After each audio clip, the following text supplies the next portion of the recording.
السلام علیکم ورحمۃ اللہ وبرکاتہ۔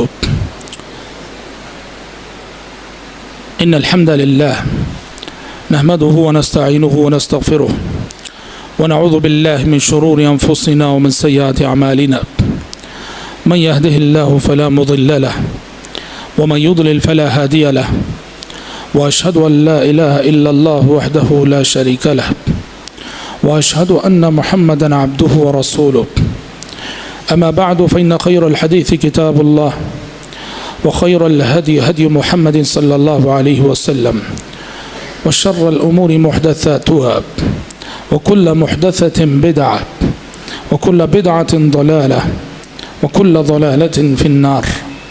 اعوذ بالله السميع العليم من الشيطان الرجيم من همزه ونفخه ونفثه۔ النبي أولى بالمؤمنين من أنفسهم وأزواجه أمهاتهم۔ معزز شرکاء اجلاس اور پردہ-نشین خواتین اسلام، اللہ تبارک و تعالیٰ کا شکر و احسان ہے کہ جس کی توفیق اور مدد سے سیرت امہات المومنین کے اس پروگرام کو ہم سب مل کر کامیابی کے ساتھ آگے بڑھا رہے ہیں۔ کل ہم نے ام المومنین صدیقہ بنت الصدیق عائشہ رضی اللہ عنہا کی سوانح حیات، ان کی فضیلتیں، ان کی منقبتیں، ان کی خصوصیتیں، اس حوالے سے بہت ساری باتیں سنی تھیں۔ آج کے درس میں بھی میں ام المومنین عائشہ صدیقہ رضی اللہ عنہا کی زندگی کے بقیہ حالات لے کر آپ کی خدمت میں حاضر ہوں۔ ایک حدیث میں نبی کریم صلی اللہ علیہ وسلم نے ام المومنین کی فضیلت بیان کرتے ہوئے فرمایا کہ حضرت عائشہ کی فضیلت اور ساری خواتین پر اور ساری عورتوں پر ویسے ہی ہے جیسے سرید کی فضیلت تمام کھانوں پر ہے۔ سرید کیا ہے؟ سرید ایک عمدہ قسم کا پکوان ہے، ایک لذیذ قسم کا پکوان ہے۔ پیارے نبی صلی اللہ علیہ وسلم نے فرمایا کہ جس طرح سے اور سارے پکوانوں پر سرید کی فضیلت ہے، عائشہ صدیقہ رضی اللہ عنہا کی فضیلت بھی ویسے ہی اور ساری خواتین پر ہے۔ اور یہ کتنی بڑی بات ہے کہ جہاں مردوں میں حضرت ابو بکر آپ کو سب سے زیادہ پیارے تھے، وہیں خواتین میں حضرت عائشہ صدیقہ رضی اللہ عنہا آپ کے نزدیک سب سے زیادہ چہیتی تھیں۔ اور یہ مناسبت بھی ملاحظہ کیجئے کہ پیارے نبی جب غار ثور میں تھے، مشکل گھڑی تھی، مشکل وقت تھا، دشمن ڈھونڈ رہے تھے، تو جب آپ غار ثور میں تھے تو آپ کا گود، آپ کا سر حضرت ابو بکر صدیق رضی اللہ عنہ کی گود میں تھا، اور جب وفات کا وقت آیا تو آپ کا سر ابو بکر کی بیٹی عائشہ صدیقہ رضی اللہ عنہا کی گود میں۔ یہ دونوں آپ کی محبوب ہستیاں، محبوب شخصیتیں، باپ اور بیٹی، اور دو مشکل اوقات میں آپ صلی اللہ علیہ وسلم کا سر ان کی گود میں، غار ثور کی مشکل میں ابو بکر صدیق کی گود میں آپ کا سر ہے، اور وفات کے وقت مائی عائشہ صدیقہ رضی اللہ عنہا کی گود میں آپ کا سر۔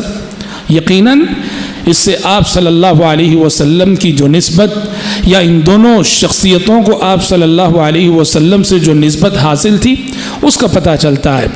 حضرات ام المومنین عائشہ صدیقہ رضی اللہ عنہا کی کچھ صفات جو کل کے درس میں نہ آ سکیں، آج کے درس میں آپ کے سامنے بیان کرنے جا رہا ہوں۔ ام المومنین کی زندگی کو اگر ہم بغور پڑھیں گے تو ایک نمایاں صفت جو ام المومنین کی زندگی میں صاف طور پہ نظر آتی ہے وہ ہے ان کا جذبہ غیرت۔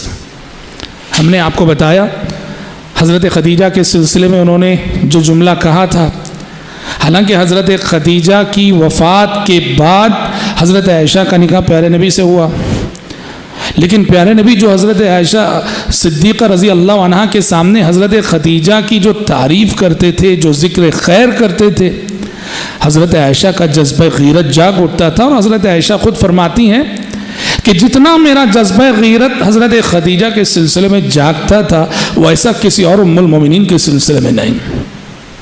غیرت بڑی باغیرت خاتون تھی، اور میں آپ کو بتا دوں فی نفسی ہی یہ جذبہ غیرت بہت اچھی صفت ہے، بہت اچھا جذبہ ہے۔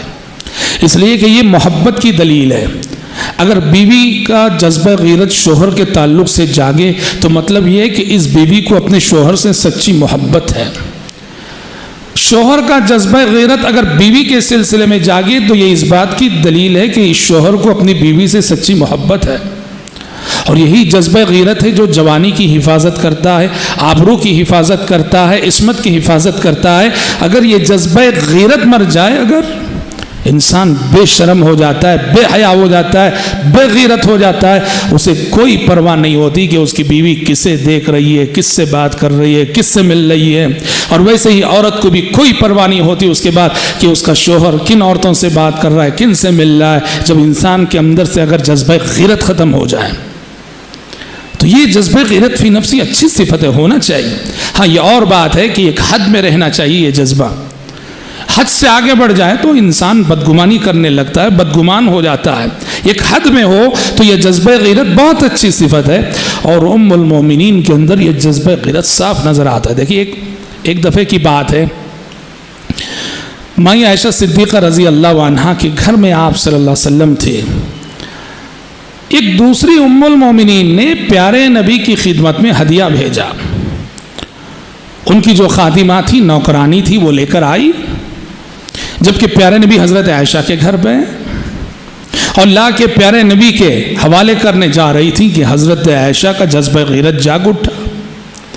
حضرت عائشہ آگے بڑھی اور وہ برتن جو خادمہ کے ہاتھ میں تھا، اس برتن کو زور سے جو ہے ایسے مارا کہ وہ برتن ہاتھ سے چھوٹ کے گر گیا خادمہ کے ہاتھ سے، اور اس کے ٹکڑے ٹکڑے ہو گئے۔ سوکنوں کے درمیان جو ہوتا ہے، انسان تھی، بشر تھی۔ پیارے نبی نے فرمایا غارت امکم، کہا کہ تمہاری ماں کا جذبہ غیرت جاگ اٹھا ہے۔ پر پیارے نبی نے کیا کیا؟ ایک دوسری ام المومنین کا برتن ٹوٹا تھا، حضرت عائشہ سے کہا تمہارے اپنے گھر کا جو صحیح سالم برتن ہے اب اس کے بدلے میں وہ واپس کرو۔ ٹوٹے ہوئے برتن کو رکھ لیا اور حضرت عائشہ کے گھر سے صحیح سالم برتن نکال کے وہ خادمہ کو دیا کہ وہ ان ام المومنین کے گھر پہنچا دے۔ تو دیکھیے یہ ہوتا ہے، بشری تقاضا ہے، انسانی تقاضا ہے۔ جذبہ غیرت انسان کا رہ رہ کے جاگ اٹھتا ہے، اور ام المومنین کی زندگی میں یہ صفت نمایاں ہو کے نظر آتی ہے۔ اور جیسے اور بھی ہم دیکھیں گے دوسری ازواج مطہرات کی زندگی میں بھی، حضرت ام سلمہ وغیرہ کے سلسلے میں جب ہم بحث کریں گے رضی اللہ عنہا، وہاں بھی یہ چیز نظر آتی ہے۔ حضرت ام المومنین عائشہ صدیقہ رضی اللہ عنہا کی ایک بہت بڑی خوبی تھی فیاضی اور سخاوت۔ خواتین میں واقعتاً بعض بڑی فیاض ہوتی ہیں، سخی ہوتی ہیں۔ ام المومنین حضرت خدیجہ جیسی فیاض تھیں، جیسے سخی تھیں۔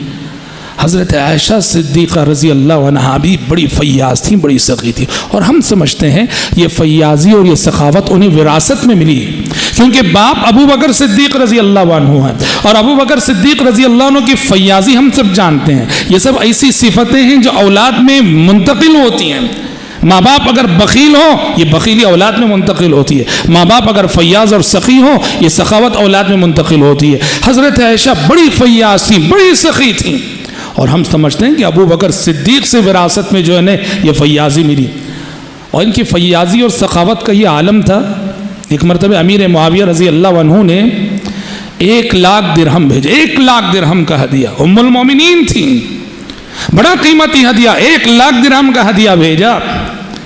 آپ یقین کریں گے صبح یہ ہدیہ حضرت عائشہ کی خدمت میں پہنچا، اور اس دن کا سورج بھی غروب نہیں ہوا کہ سارا پیسہ انہوں نے بانٹ دیا۔ گھر کی نوکرانی تھی، خادمہ تھی، انہوں نے کہا مائی آج آپ روزے سے ہیں، افطار کے لیے کچھ پیسہ رکھ لیتی۔ خادمہ سے حضرت عائشہ نے کہا پہلے کیوں یاد نہیں دلایا؟ دیکھیے کتنی بڑی بات ہے، کتنی فیاض تھی۔ غلاموں کو آزاد کرنا ان کا جو ہے شیوا تھا۔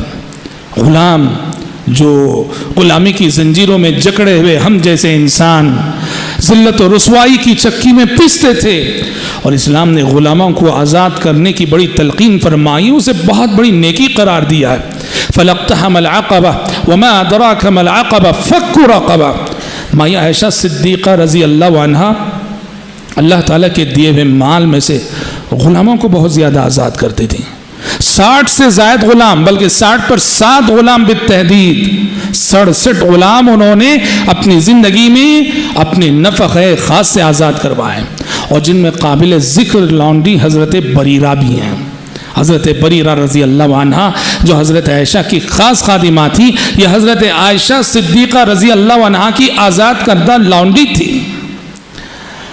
اور حضرت عائشہ کی یہ فیاضی اور یہ سخاوت، ایک مرتبہ ایسا ہوا کہ عبداللہ بن زبیر رضی اللہ عنہ، آپ کو معلوم ہے کہ حضرت عبداللہ بن زبیر حضرت عائشہ کے بہنجے تھے، ان کی بہن اسماء کے بیٹے تھے، اور انہی عبداللہ بن زبیر کے نام پہ حضرت عائشہ کی کنیت رکھی گئی ام عبداللہ، کل کے درس میں جیسے ہم نے بتایا تھا۔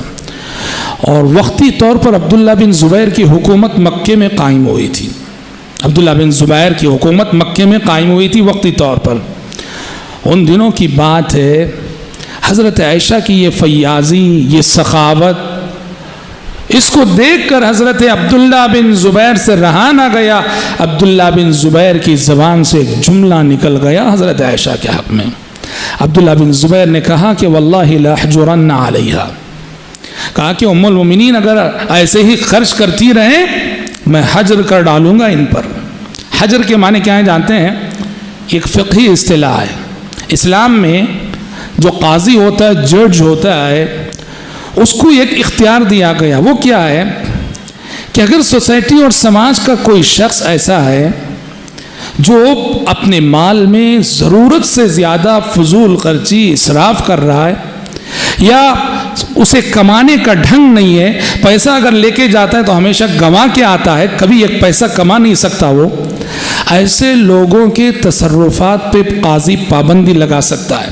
قاضی یہ کہہ سکتا ہے کہ آج سے میں، فرض کرو ایک شخص ہے زید، اور زید کا معاملہ ایسا ہے کہ وہ یعنی کمانے کی استطاعت نہیں، صرف گواتا ہے یا فضول خرچی اور اسراف کرتا ہے، قاضی کو یہ پاور حاصل ہے، وہ کہہ سکتا ہے کہ میں آج سے اس کے تصرفات پہ پابندی لگا رہا ہوں۔ اور جب قاضی جو پابندی لگا دے نا، اس کے بعد نہ یہ شخص کوئی چیز بیچ سکتا ہے، نہ خرید سکتا ہے، نہ کسی کو گفٹ کر سکتا، کچھ نہیں کر سکتا جب تک کہ اس کے اولیاء، اس کے رشتہ داروں کی اجازت نہ رہے۔ اس کو کہتے ہیں حجر۔ شریعت کی اصطلاح میں کسی بھی شخص کے تصرفات میں پابندی لگانا یہ حجر کہلاتا ہے۔ حضرت عبداللہ بن زبیر نے وہی بات ام المومنین کے حق میں کر دی اور کہہ دی، کہا کہ اگر حضرت عائشہ نہ رکتی ہیں خرچ کرنے سے تو میں ان کے تصرفات پہ پابندی لگا دوں گا، حجر کر ڈالوں گا۔ مائی عائشہ صدیقہ رضی اللہ عنہ کو یہ بات معلوم ہوئی۔ حضرت عائشہ صدیقہ رضی اللہ عنہ پہ یہ بات بہت گراں گزری، بہت گراں گزری۔ حضرت عائشہ نے قسم کھائی، کہا کہ اللہ کی قسم آج سے میں عبداللہ بن زبیر سے بات نہیں کروں گی۔ کیوں؟ عبداللہ بن زبیر رضی اللہ عنہ سے یقیناً یہاں سہو ہوا، چوک ہوئی۔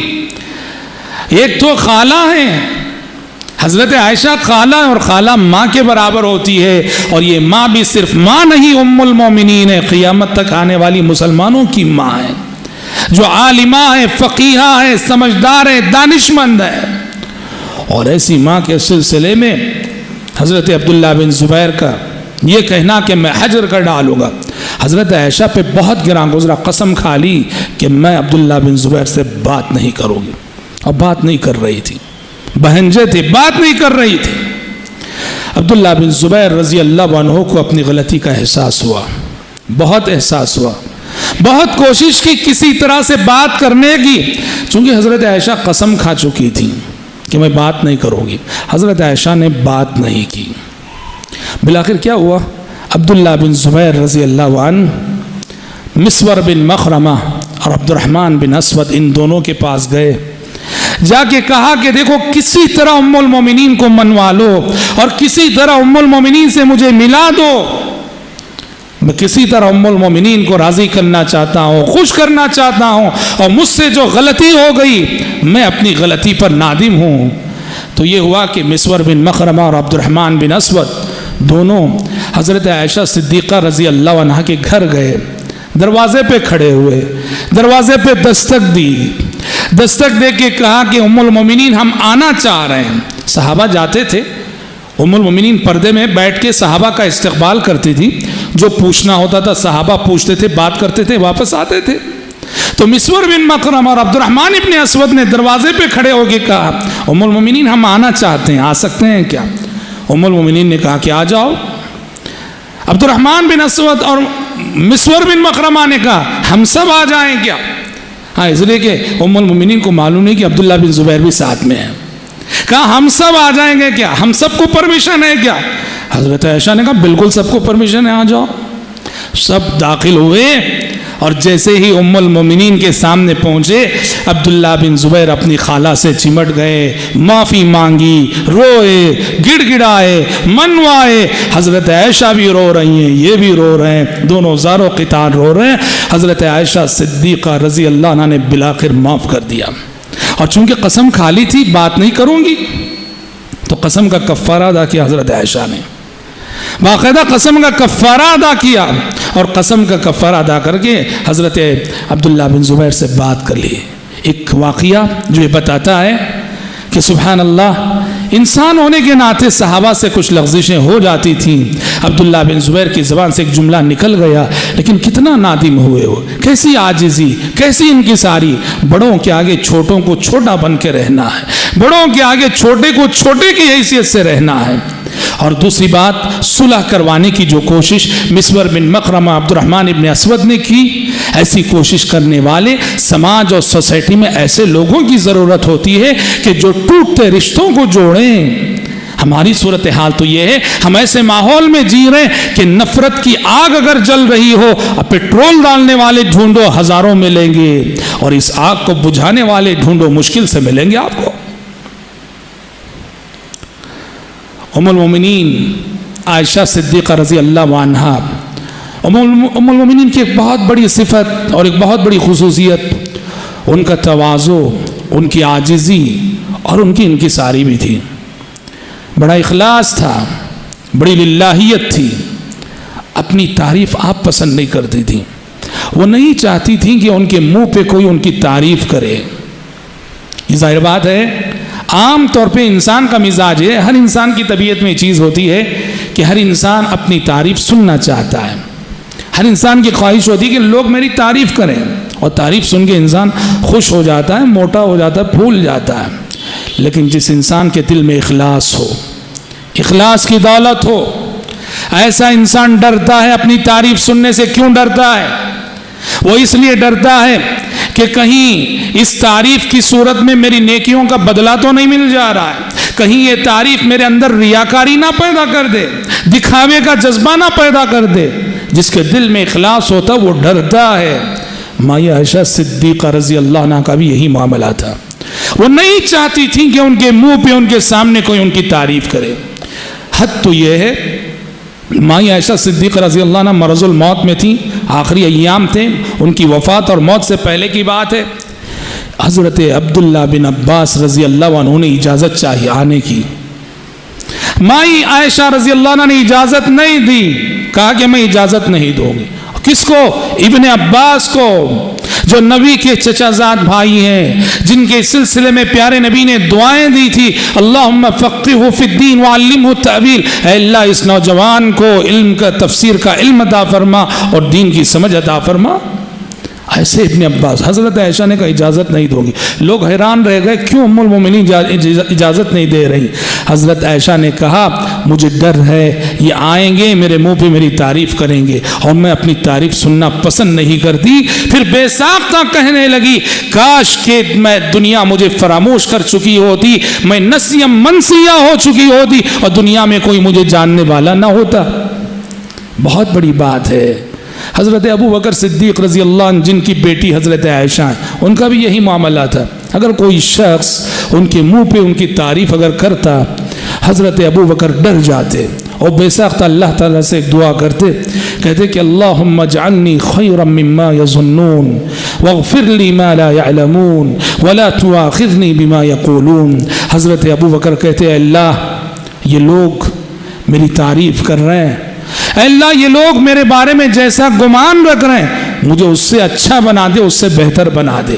یہ مجھے جیسا سمجھ رہے ہیں میں صحیح معنوں میں ویسا نہیں، اس سے اچھا ہو جاؤں۔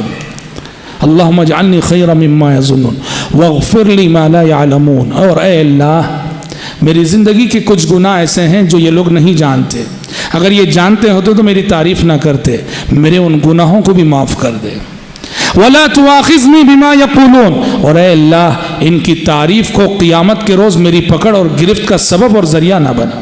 کتنی بڑی بات ہے، کیسا تواضع ہے، کیسے انکساری ہے اور کیسا اخلاص ہے۔ ماں عائشہ صدیقہ رضی اللہ عنہا کی زندگی میں بھی یہ اخلاص صاف طور پہ نمایاں نظر آتا ہے، اپنی تعریف کو ہرگز پسند نہیں کرتی تھی۔ یہ دلیل ہے ان کے اخلاص کی، ان کے تواضع کی، ان کی عاجزی کی اور ان کی انکساری کی۔ حضرات، ام المومنین عائشہ صدیقہ رضی اللہ عنہا کو طبقہ صحابیات میں جس چیز نے سب سے زیادہ ممتاز کر دیا وہ تھا ان کا علم۔ ان کا علم، علمی اعتبار سے اگر دیکھا جائے ام المومنین کا مقابلہ کرنے والی کوئی خاتون اسلام کی 1400 سالہ تاریخ میں آپ کو نظر نہیں آئے گی۔ بڑی علم والی شخصیت، بڑی علم والی ہستی، پیارے نبی صلی اللہ علیہ وسلم سے انہوں نے 2210 حدیثیں روایت کی ہیں۔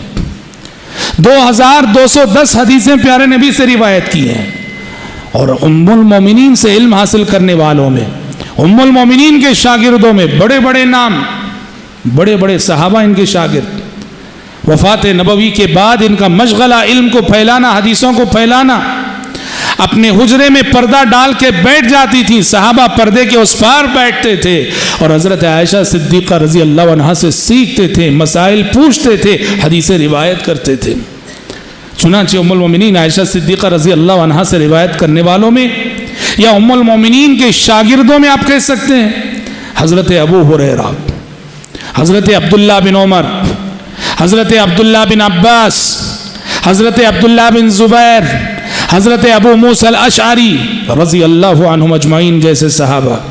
اور تابعین میں اگر ہم دیکھیں عروہ بن زبیر اور قاسم بن محمد بن ابی بکر، دیکھو یہ دونوں، عروہ بن زبیر حضرت عائشہ کے بہنجے ہیں، حضرت عائشہ کے بہنجے، عبداللہ بن زبیر کے بھائی۔ بہنجے اور خالہ میں اتنا گہرا رشتہ تھا کہ حضرت عائشہ نے اپنے علم کو اپنے بہنجے تک منتقل کیا۔ عروہ بن زبیر کا احسان ہے، اپنی خالہ عائشہ صدیقہ رضی اللہ عنہا سے جتنا علم وہ لیتے تھے انہوں نے لینے کی کوشش کی، حتیٰ کہ بعض ایسے مسائل جنہیں ذکر کرتے ہوئے شرمایا جاتا ہے، مائی عائشہ اجنبی مردوں کے سامنے بول نہ سکتی تھی، چونکہ بہنجا تھا، بہنجے کو وہ حدیثیں سناتی تھی تاکہ وہ جو ہے امت کے دوسرے مردوں کو بتائے۔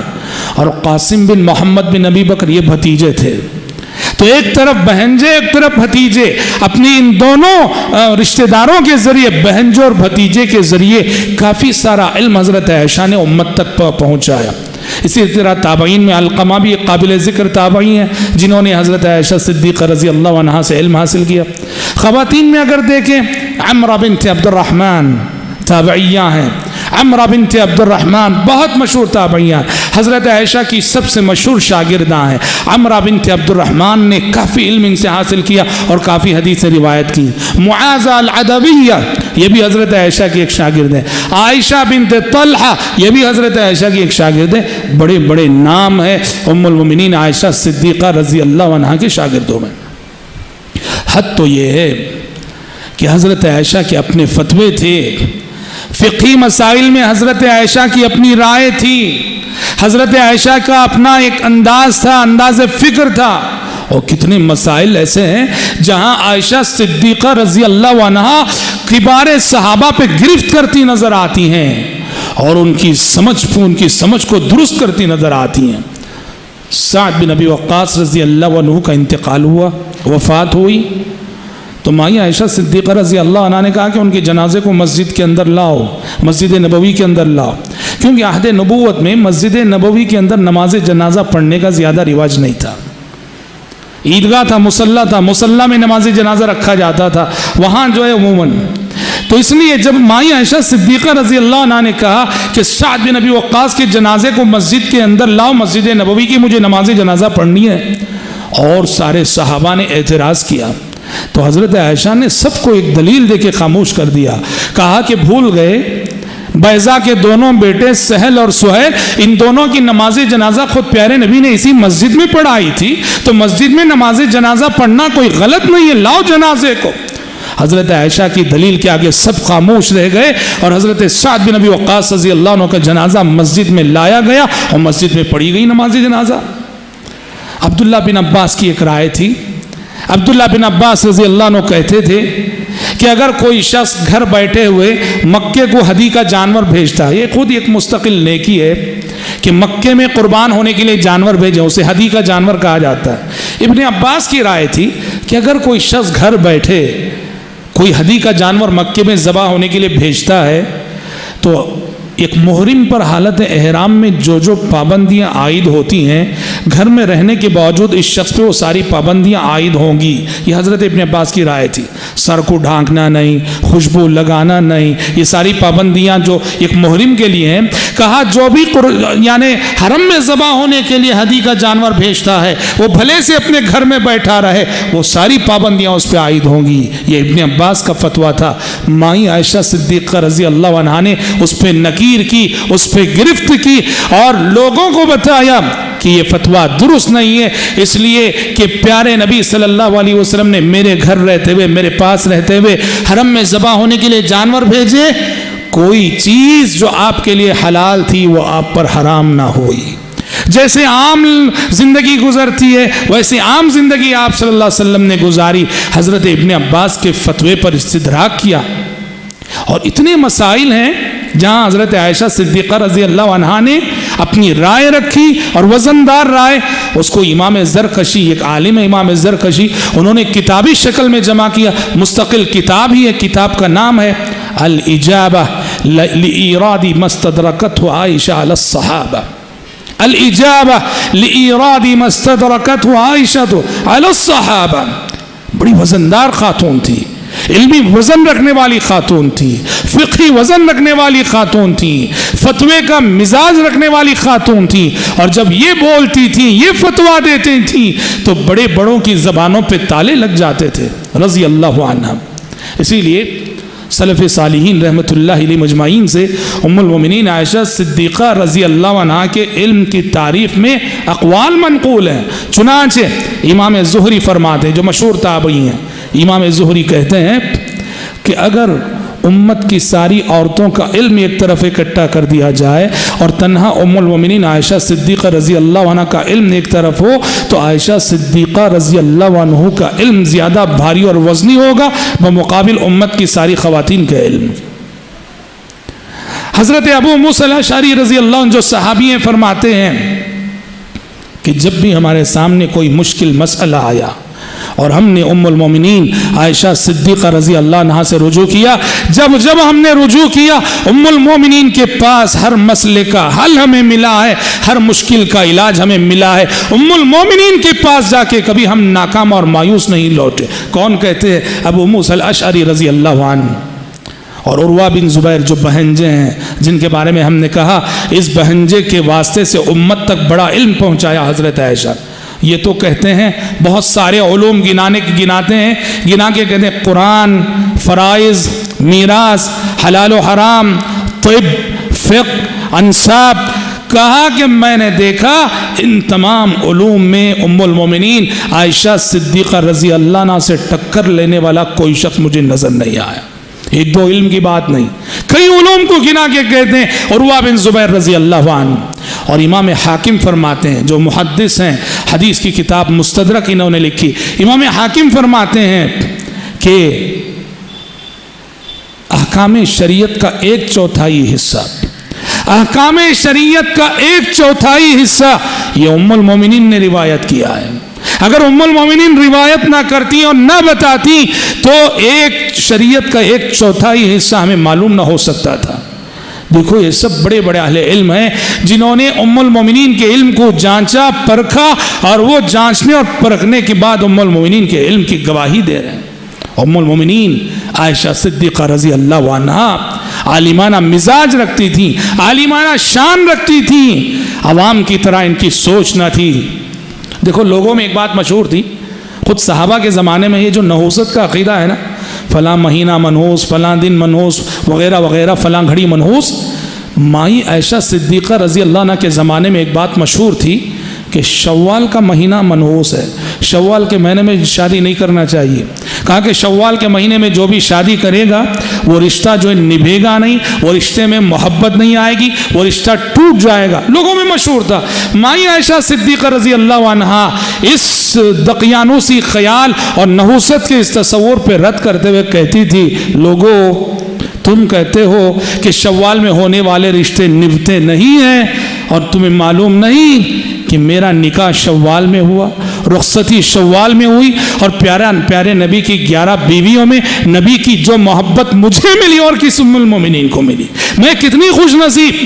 کہا کہ تمہارا دعویٰ غلط ہے، تمہاری بات غلط ہے کہ شوال میں ہونے سے رشتے نبھتے نہیں ہیں، ٹوٹ جاتے ہیں، طلاق ہو جاتی ہے. تو یہ جو بد عقیدگی ہے، ام المومنین عائشہ صدیقہ رضی اللہ عنہا اپنے علم کی روشنی میں انہوں نے لوگوں کی اصلاح کی کوشش کی. اور حضرات، ام المومنین عائشہ صدیقہ رضی اللہ عنہا کا ایک اور کردار جو عہد نبوت اور بعد کے ادوار میں نمایاں ہو کے نظر آتا وہ یہ ہے کہ وہ خواتین کی نمائندگی کرنے والی خاتون تھیں. عورتوں کو کوئی بھی مسئلہ درپیش ہوتا، کوئی بھی شکایت ہوتی، خواتین سیدھے حضرت عائشہ کے پاس جاتی. پیارے نبی کے زمانے میں کسی بھی عورت کو کوئی شکایت کرنی ہوتی، کوئی مسئلہ پوچھنا ہوتا، کوئی بھی مسئلہ ہو، وہ سیدھے حضرت عائشہ کے پاس جاتی. ایک خاتون آئی، آ کے کہا کہ ام المومنین میرا شوہر مجھ پہ ظلم کر رہا ہے، وہ کہہ رہا ہے کہ نہ وہ پوری طرح سے مجھے اپنائے گا بیوی کے طور پر، اور نہ ہی پوری طرح سے مجھے چھوڑے گا. وہ مجھے دھمکی دے رہا ہے کہ طلاق دے گا اور عدت گزرنے سے پہلے رجوع کر لے گا، پھر طلاق دے گا، عدت گزرنے سے پہلے رجوع کر لے گا، پھر طلاق دے گا، عدت گزرنے سے پہلے رجوع کر لے گا، پھر طلاق دے گا. کہا کہ تیرے ساتھ میں ایسا ہی کرتا رہوں گا، نہ پوری طرح سے چھوڑوں گا کہ تو کسی اور سے نکاح کرے، نہ میں تجھ کو بیوی کے طور پہ اپناؤں گا. زمانے جاہلیت میں یہ ہوتا تھا. وہ بیوی شکایت لے کر حضرت عائشہ کے پاس آئی، میرا شوہر ایسی بات کر رہا ہے. مائی عائشہ صدیقہ رضی اللہ عنہ نے پیارے نبی سے ذکر کیا، یہ خاتون آئی ہیں اور ان کا یہ مسئلہ ہے. آسمان سے فوراً وحی آ گئی، الطلاق مرتان فامساکم بمعروف او تسریح باحسان. کہا کہ زندگی میں طلاق کے 3 ہی چانس ہیں. اب تک جو زمانے جاہلیت میں تھا کہ طلاق کی کوئی حد نہیں ہوتی تھی، آدمی چاہے جتنی طلاق دے، عدت سے پہلے رجوع کر لے تو پھر وہ اس کی بیوی ہو جاتی. اب اس کو ختم کیا جاتا ہے، طلاق کی زیادہ سے زیادہ 3 چانس زندگی میں ہیں. اس سے زیادہ طلاق کے چانس جو کسی کو نہیں ہے، حد بندی کر دی گئی. خواتین کی نمائندگی کرتی تھی حضرت عائشہ صدیقہ رضی اللہ عنہ. اور وفات نبوی کے بعد، پیارے نبی صلی اللہ علیہ وسلم کی دنیا سے جانے کے بعد، طبقہ نسوان اور خواتین پہ گہری نظر رکھتی تھی، احتسابی نظر. عورتیں کیسے بدل رہی ہیں، کیا تبدیلی آ رہی ہے، زمانے کے ساتھ عورتوں کے مزاج کیسے بدلنے، گہری نظر رکھتی تھی. چنانچہ ایک مرتبہ حضرت عائشہ نے اپنے زمانے کی عورتوں کو ڈانٹتے ہوئے، نصیحت کرتے ہوئے اور تنبیہ کرتے ہوئے کہا کہ ہمارے زمانے میں عورتوں نے یہ جو فیشن کے طریقے ایجاد کر لیے ہیں، اگر پیارے نبی کے جیتے جی یہ فیشن ایجاد ہو گیا ہوتا تو اللہ کے نبی ان عورتوں کو مسجد جانے ہی سے منع کر دیتے. حضرت عائشہ صدیقہ رضی اللہ عنہ فرماتی تھی. لوگ عام طور پہ حضرت عائشہ کے اس جملے کو یہ بتانے کے لیے پیش کرتے ہیں کہ عورت مسجد کو نہیں جا سکتی، مسجد کو جانا ناجائز ہے. دیکھو حضرت عائشہ بول رہی ہیں، غلط. کوئی اگر اس جملے کو ایسے سمجھتا ہے تو غلط سمجھتا ہے. حضرت عائشہ مسجد جانے سے نہیں روک رہی ہیں.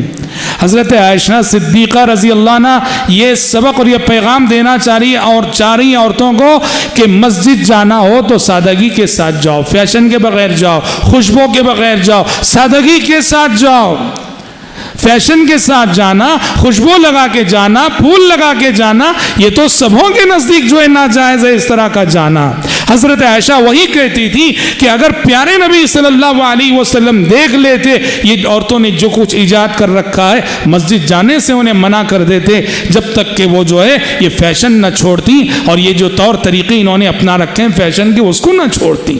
تو اس طرح خواتین پر احتسابی نظر ام المومنین عائشہ صدیقہ رضی اللہ عنہا کی تھیں۔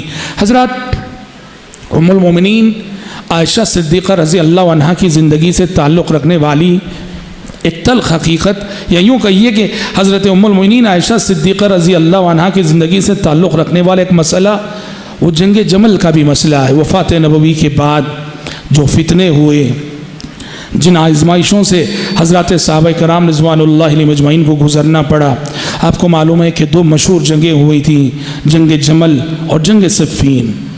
اور حقیقت میں جیسا کہ ہم نے سال گزشتہ عشرہ مبشرہ کے موضوع پر گفتگو کرتے ہوئے ان دونوں موضوعات پہ روشنی ڈالی تھی۔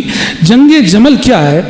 مائی عائشہ صدیقہ رضی اللہ عنہ مکے سے لوٹ رہی تھی، ادھر حضرت عثمان بن عفان رضی اللہ عنہ کی شہادت ہو گئی، حضرت عثمان کو شہید کر دیا گیا اور خلافت حضرت علی کے ہاتھ منتقل ہو گئی۔ مائی عائشہ صدیقہ رضی اللہ عنہ کو مکے کے ابھی قریب ہی تھی، پتہ چلا کہ حضرت عثمان کی شہادت ہو گئی اور حضرت علی بن ابی طالب رضی اللہ عنہ اب خلیفہ ہو چکے ہیں۔ تو حضرت طلحہ بن عبید اللہ اور زبیر بن عوام رضی اللہ عنہما نے مائی عائشہ صدیقہ رضی اللہ عنہ سے درخواست کی کہ ایسا کریں، ہم مدینہ نہیں یہاں سے سیدھا بصرہ جائیں گے حضرت علی کے پاس۔ کیوں؟ حضرت علی اب چونکہ خلیفہ ہیں، خلیفہ وقت ہیں، ان سے یہ مطالبہ کرنے کے لیے، ان سے یہ ڈیمانڈ کرنے کے لیے کہ حضرت عثمان کو جن لوگوں نے قتل کیا ہے، شہید کیا ہے، ان سے قصاص لیجئے، چونکہ آپ حاکم وقت ہیں، چونکہ آپ خلیفہ وقت ہیں، جو قاتلین عثمان ہیں ان سے قصاص لیجئے، بدلہ لیجئے۔ یہ مطالبہ کرنے کے لیے مائی عائشہ صدیقہ رضی اللہ عنہا، طلحہ بن عبید اللہ، زبیر بن عوام اور ان کے ساتھ کثیر تعداد میں لوگ تھے، ان کو لے کر بصرہ گئی تھیں۔ اور بصرہ جانے کے بعد حضرت علی رضی اللہ عنہ کے سامنے انہوں نے اپنے آنے کا مقصد رکھا، کس لیے آئے، سب کچھ بتایا۔ اور قریب تھا کہ بات حضرت علی کی بھی مجبوری تھی، اس وقت مجبوری یہ تھی کہ جو قاتلین عثمان تھے بڑے اثر و رسوخ والے تھے، اور حضرت علی اس وقت اس پوزیشن میں نہ تھے کہ ان سے وہ قصاص لے سکتے۔ حضرت علی رضی اللہ عنہ کا خیال یہ تھا کہ ابھی فوراً ان سے قصاص نہ لیا جائے، اس طبقے کو ابھی چھیڑا نہ جائے، یہاں تک کہ حالات جب تک معمول پہ نہ آ جائیں، حکومت مضبوط نہ ہو جائے، حکومت مضبوط ہونے کے بعد قصاص لینے کی سوچیں گے۔ لیکن حضرت عائشہ، طلحہ بن عبید اللہ، زبیر بن عوام، ان کا خیال تھا کہ نہیں، پہلے قصاص لینا چاہیے۔ بہرحال گفتگو جاری تھی، قریب تھا کہ مفاہمت ہو جاتی، کمپرومائز ہو جاتا۔ کچھ شر پسندوں نے موقع کو غنیمت جانا اور جنگ چھیڑ ڈالی۔ دونوں طرف لوگ جذبات میں تھے، کچھ شر پسندوں نے موقع کو غنیمت جانا۔ اور آپ کو یہ بات یاد رہنی چاہیے کہ یہودی سازشیں اس وقت تک مسلمانوں کی صفوں میں داخل ہو چکی تھی۔ عبداللہ بن سبا جو یمن کا یہودی تھا اور خود کو مسلمان بتا کر مسلمانوں کی صفوں میں داخل ہوا، اور حضرت عثمان کی شہادت اسی یہودی سازش کا نتیجہ تھی۔ حضرت عثمان کے خلاف بغاوت کرنے والا ذہن یہی ذہن تھا۔ انہی شر پسندوں کو موقع مل گیا، جنگ چھڑ گئی، جنگ چلتی رہی، بالآخر حضرت علی رضی اللہ عنہ غالب آئے، حضرت عائشہ صدیقہ رضی اللہ عنہ کی فوج کو شکست ہوئی۔ حضرت علی رضی اللہ عنہ نے مائی عائشہ صدیقہ رضی اللہ عنہ کے پاس خود تشریف لائے اور مائی عائشہ صدیقہ رضی اللہ عنہ کو پورے اعزاز و اکرام کے ساتھ مدینہ امن کے ساتھ روانہ کر دیا۔ حضرت علی رضی اللہ عنہ نے، یہ بالاختصار میں نے آپ کے سامنے بیان کیا، کہنا یہ ہے کہ مائی عائشہ صدیقہ رضی اللہ عنہ بعد میں اپنے جمل میں اس شرکت پہ بہت نادم تھیں، بہت روتی تھیں۔ جمل میں جو وہ گئیں اور جو کچھ ہوا اس کو یاد کر کے اتنا روتی تھی۔ تاریخی روایتیں جو صحیح سند سے ثابت ہیں کہ اوڑھنی بھیگ جاتی تھی ان کے آنسوں سے، پوری اوڑھنی بھیگ جاتی تھی، جو اوڑھنی وہ اوڑھی رہتی تھی، اتنا آنسو بہاتی تھی۔ اور قربان جائیے اس احساس ندامت پہ، مائی عائشہ صدیقہ رضی اللہ عنہا کی خواہش تھی فی نفسی ہی کہ پیارے نبی کے پہلو میں دفن ہونا ہے، جہاں پیارے نبی ابو بکر مدفون ہیں وہاں دفن ہونا ہے۔ لیکن جمل کی شرکت کے بعد وہ خود کہتی تھیں کہ آج کے بعد میں خود کو اس قابل نہیں سمجھتی کہ ان ہستیوں کے بازو میں سوؤں۔ کہا کہ مجھے عامت المسلمین کے ساتھ لے جا کے بقیع میں دفن کرنا۔ انہوں نے پہلے ان کی خواہش تھی لیکن بعد میں اپنی خواہش سے تنازل اختیار کر لیا. کہا کہ جمل میں جا کے میرا زمین مجھے اتنی ملامت کر رہا ہے کہ مجھے ان ہستیوں کے ساتھ دفن نہ کرنا اور بقیع میں دفن کرنا. یہ ان کا تواضع تھا, یہ ان کے اخلاق تھے, یہ ان کی انکساری تھی, یہ ان کا تقوی تھا. یہ ام المومنین عائشہ صدیقہ رضی اللہ عنہ کا خلوص تھا. اور حضرات, مائی عائشہ صدیقہ رضی اللہ عنہ کی جب بات چل رہی ہے, یہ موضوع اس وقت تک ادھورا رہے گا جب تک کہ ہم شیعہ کے سلسلے میں گفتگو نہ کر دیں. ام المومنین عائشہ صدیقہ رضی اللہ عنہ کی شخصیت تاریخ کی ایک مظلوم شخصیت ہے. امت کا ایک فرقہ جسے شیعہ کہا جاتا ہے, شیعہ نے ام المومنین عائشہ صدیقہ رضی اللہ عنہ پہ بڑے ستم ڈھائے ہیں, بہت ظلم کیا ہے, بڑے الزامات ام المومنین کو دیے ہیں. شیعہ کی کتابوں میں یہ بات ہے. اور آج بھی برطانیہ میں ایک شیعہ ہے, یاسر الحبیب اسے کہا جاتا ہے, جسے اہل السنہ یاسر الحبیب کے بجائے خاسر الخبیث کہتے ہیں. اس نے برسر عام مجمع عام میں, اور یہ باتیں شیعہ کی کتابوں میں موجود ہیں, کہا کہ نعوذ باللہ عائشہ صدیقہ رضی اللہ عنہ نے پیارے نبی کو زہر دے کے مارا ہے, وہ قاتل ہیں. اور صاف کہا کہ وہ جہنمیہ ہیں. نعوذ باللہ ثم نعوذ باللہ, کبرت کلمۃ تخرج من افواہہم. اور شیعہ کی کتابیں ام المومنین عائشہ صدیقہ رضی اللہ عنہ کی شخصیت کو اس شکل میں پیش کرتی ہیں کہ ام المومنین اہل بیت کی دشمن تھیں, نبی کے اہل بیت کی دشمن تھیں, اور نبی کے اہل بیت ام المومنین کے خلاف تھے. دونوں میں بات بنتی نہ تھی, نبھتی نہ تھی, دونوں ایک دوسرے کے کٹر حریف تھے. یہ اور بات ہے کہ موجودہ دور کے جو شیعہ ہیں اس میں سے ایک اعتدال پسند طبقہ کہتا ہے کہ ہم ام المومنین پر اس طرح کے الزامات نہیں لگاتے, لیکن مسئلہ یہ ہے کہ شیعہ کی باتوں پر بھروسہ کرنا, کہاں تک بھروسہ کریں یہ بھی ایک مسئلہ ہے. اس لیے کہ ان کے پاس ایک عقیدہ ہے جسے تقیہ کہا جاتا ہے. تقیہ کا مطلب یہ ہے دل میں کچھ رکھو اور زبان سے کچھ کہو. وہ باعث فضیلت ہے وہ عقیدہ ان کے نزدیک. تو وہ کہتے تو ہیں کہ ہم آج ام المومنین پہ ایسے الزامات نہیں لگائیں گے جو الزامات ہم سے پہلے گزرے لوگوں نے لگائے, لیکن کہاں تک ان کی بات کا ہم اعتبار کریں, جبکہ ابھی ہم نے جیسے میں نے کہا یاسر الحبیب جیسے کچھ خبیث بھی موجود ہیں جو آج بھی برسر عام برسر علل اعلان نعوذ باللہ ام المومنین پہ کیچڑ اچھالتے ہیں. اور یاد رکھیے, تاریخ سے آپ گواہی مانگیے, تاریخ سے آپ ثبوت مانگیے, تاریخ بتاتی ہے یہ سب الزامات غلط ہیں. مائی عائشہ صدیقہ رضی اللہ عنہ, اللہ رب العالمین اپنی نبی کی زوجیت کے لیے ایسی خواتین کا انتخاب کرے گا جن کا کردار اتنا گھٹیا ہو, ناممکن ہے. اور سب سے بڑی بات یہ ہے شیعہ کی کتابیں یہ جو دشمنی اور منافرت کا ماحول پیش کرتی ہیں, ہرگز ایسا نہ تھا. اہل بیت اور ام المومنین کے درمیان بڑی محبت تھی, اور اس کا سب سے بڑا ثبوت کیا جانتے ہیں؟ سب سے بڑا ثبوت یہ ہے کہ اہل بیت نے, نبی کے اہل بیت نے, اور جن کو شیعہ اپنے 12 امام مانتے ہیں, ان اماموں کے گھرانوں میں دیکھو انہوں نے اپنی لڑکیوں کے نام, کتنی لڑکیوں کے نام عائشہ رکھے. آپ بتا سکتے ہیں جس شخص سے آپ کی دشمنی ہو, جو آپ کا دشمن ہے, جس سے آپ کو نفرت ہو, اس کا نام اپنے بچوں کو رکھیں گے آپ؟ کبھی نہیں رکھیں گے. جس شخص سے مجھے نفرت ہے, دشمنی ہے, میں کبھی اپنے بچوں کے لیے دشمن کے نام کا انتخاب نہیں کروں گا. اور یہ صرف اہل السنہ کی کتابیں نہیں, شیعہ کی کتابوں میں یہ حوالے موجود ہیں کہ نبی کے اہل بیت میں سے کتنوں نے اپنے بچوں کے نام ابو بکر اور عمر رکھے ہیں, عثمان رکھے ہیں, اور بچیوں کے نام عائشہ رکھے ہیں. چنانچہ شیعہ کے بہت بڑے امام جعفر صادق رحمۃ اللہ, وہ ہمارے امام, گرچہ شیعہ ان کو اپنا امام کہتے ہیں, جعفر الصادق, انہی کی طرف منسوب ہو کہ شیعہ فقہ جعفری کہلاتی ہے. جعفر صادق رحمۃ اللہ علیہ نے اپنی بیٹی کا نام عائشہ رکھا. جعفر صادق کے بیٹے تھے موسیٰ کاظم, موسیٰ کاظم نے اپنی بیٹی کا نام عائشہ رکھا. موسیٰ کاظم کے بیٹے تھے جعفر بن موسیٰ کاظم, انہوں نے اپنی بیٹی کا نام عائشہ رکھا. اور موسیٰ کاظم کے ایک دوسرے بیٹے تھے علی رضا بن موسیٰ کاظم, انہوں نے اپنی بیٹی کا نام عائشہ رکھا.